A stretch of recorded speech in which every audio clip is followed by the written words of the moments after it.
Magandang gabi po, Luzon, Visayas at Mindanao.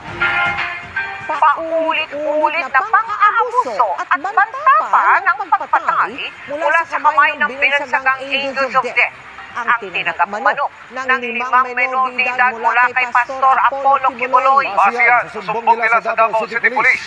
Ang ilang biktima nga pinatay na umano ayon sa pulisya, habang 50 iba pa kailangang sagipin. Sagot naman ng Kingdom of Jesus Christ, peke ang mga aligasyon at planted umano ang mga nagre-reklamo. Mula po sa Davao City, nakatutok live si Jandy Esteban ng GMA Regional TV.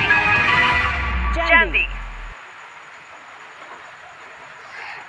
Mel, Emil, Vicky, mabigat ang mga akusasyon ng hepe ng Davao City Police laban kay Pastor Apollo Kibuloy. Base yan sa mga nakausap niyang mga unoy, biktima ng pastor. Pastor Kibuloy is a pedo.